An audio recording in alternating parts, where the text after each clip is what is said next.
रामदयाल नाम का एक गरीब आदमी काम की तलाश में किसी दूसरे गांव की ओर निकल पड़ा था।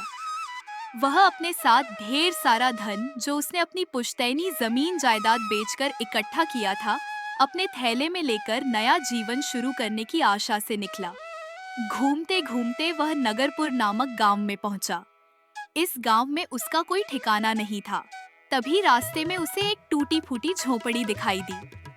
लगता है इस झोपड़ी में कोई नहीं रहता। अगर ऐसा है तो मैं कुछ दिन यहीं गुजारा कर लूंगा, जब तक मुझे काम नहीं मिलता। रामदयाल अपनी धन से भरी पोटली झोपड़ी के कोने में रखकर थोड़ी देर विश्राम करता है। तभी उसकी नजर वहां रखे एक पुराने संदूक पर पड़ती है। अरे, ये तो कोई पुराना संदूक है। पता नहीं किसका होगा। अगर कोई मालिक नहीं आया तो बाद में इसे खोलकर देखूंगा। उस दिन से रामदयाल उसी झोपड़ी में रहने लगता है। अगले दिन वह गांव की ओर निकल पड़ता है और ढूंढते ढूंढते गांव के जमींदार धनीराम के हवेली पर पहुंचता है। नमस्ते जमींदार जी, मेरा नाम रामदयाल है। मैं इस गांव में काम की तलाश में आया हूँ। सुना है आप यहाँ के जमींदार हैं और आपके यहाँ काम मिल सकता है। तो तुम दूसरे गांव से आए हो, पर तुम्हारा यहाँ रहने का इंतजाम कैसे होगा? मेरे पास तो पहले से ही नौकर भरे पड़े हैं। जमींदार जी, मैं अपने गांव से आते वक्त अपनी सारी जमीन बेचकर 500 सोने के सिक्के लाया हूँ। रहने का इंतजाम मैंने कर लिया है। गांव के बाहर एक पुरानी झोपड़ी है, वहीं ठहरा हूँ। कुछ दिनों में थोड़ी जमीन लेकर अपना घर बनवा लूंगा। अच्छा, तो तुम उस पुरानी झोंपड़ी में रह रहे हो। वहाँ तो सालों पहले एक बूढ़ा आदमी रहता था, फिर वह कहीं गायब हो गया। लेकिन तुम्हारे पास इतना धन है, तो फिर मेरे यहाँ मजदूरी करने क्यों आए हो? नहीं जमींदार जी, जमीन घर बनाने में सारा धन खर्च हो जाएगा। उसके बाद मुझे काम की जरूरत पड़ेगी। ठीक है, कल से तुम मेरे खेतों में काम कर लेना। रामदयाल तो खुश होकर लौट गया, मगर जमींदार धनीराम मन ही मन हंस रहा था।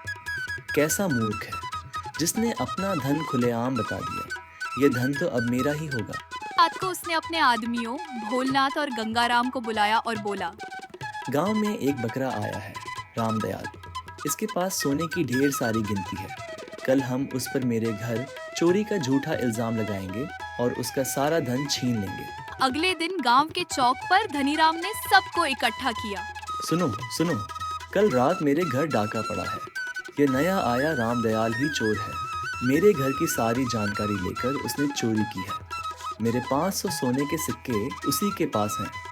पर जमींदार जी, कोई बाहरी आदमी आपके घर की तिजोरी का पता कैसे जान सकता है? यही तो मेरी भोलापन था मुखिया जी। उसने गरीबी का रोना रोया और मैंने दया में सारी बातें बता दी। उसी रात उसने चोरी की। गांव वाले और मुखिया सभी रामदयाल की झोपड़ी पर पहुंचते हैं। ए चोर, बाहर निकल! भाइयों, आप लोग क्यों चिल्ला रहे हैं? मैं तो इस झोपड़ी में अस्थायी रूप से रह रहा हूँ।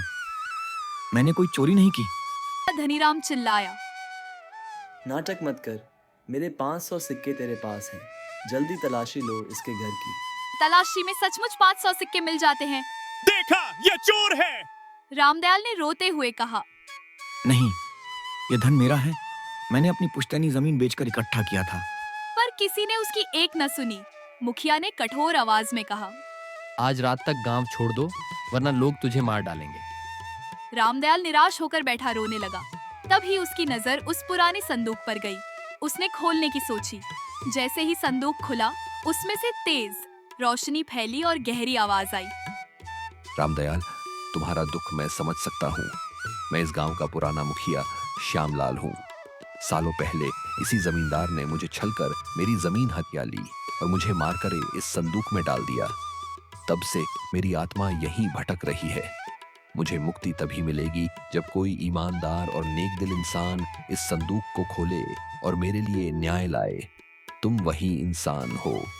रामदयाल ने कहा, ठीक है, बताइए मैं क्या करूं? तुम्हें अपनी सच्चाई साबित करने के लिए 3 अच्छे कर्म करने होंगे। उसके बाद हम धनीराम को सजा दिलाएंगे। रामदयाल अगले दिन दूसरे गांव निकलता है। सबसे पहले उसे मंदिर के पास एक बूढ़ा संत मिला जिसके पैरों से खून बह रहा था। रामदयाल ने तुरंत अपनी चप्पल उतारकर उसे दे दी।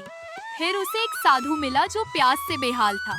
पूरे गांव में पानी नहीं था, पर रामदयाल ने गहरे कुएं से पानी निकालकर साधु की प्यास बुझाई।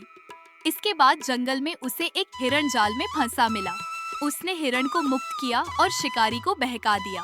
3 अच्छे काम करके जब वह लौटा तो संदूक से आत्मा निकली और बोली, रामदयाल, तुमने अपनी सच्चाई साबित कर दी है। अब वक्त आ गया है धनीराम को सबक सिखाने का। उस रात श्यामालाल की आत्मा धनीराम के कमरे में पहुंची। आज तो भारी माल हाथ लगा, अब अगला शिकार मुखिया होगा। शिकार तेरा होगा धनीराम। धनीराम डरकर कांपने लगा। नहीं, मुझे मत मारो, मैं सब सच बता दूंगा। अगली सुबह गांव के चौक पर धनीराम ने सबके सामने सच उगल दिया कि कैसे उसने रामदयाल का धन छीना और पुराने मुखिया को मारा था। गांव वाले अगबबूला हो उठे। उन्होंने धनीराम की जमकर पिटाई की और उसे गांव से बाहर निकाल फेंका। मुखिया हरिराम ने रामदयाल से माफी मांगी। भाई, हमसे गलती हो गई। हमने सच जाने बिना तुझे चोर ठहराया। मुखिया जी, इसमें आपकी कोई गलती नहीं। मैं पराया था और हालात ऐसे बने। तभी श्यामालाल की आत्मा प्रकट हुई। अब मेरी मुक्ति का समय आ गया है। बेटा, इस गांव को आगे बढ़ाना और रामदयाल को अपने से अलग मत करना। यह बहुत नेक इंसान है। इतना कहकर आत्मा आसमान में विलीन हो गई। गांव वाले रामदयाल को अपना मानने लगे और गांव की खुशहाली का नया अध्याय शुरू हुआ। उम्मीद करता हूँ आपको मेरी यह कहानी बहुत पसंद आई होगी। कृपया करके लाइक, शेयर और सब्सक्राइब जरूर करें। धन्यवाद। मिलते हैं एक नई कहानी में।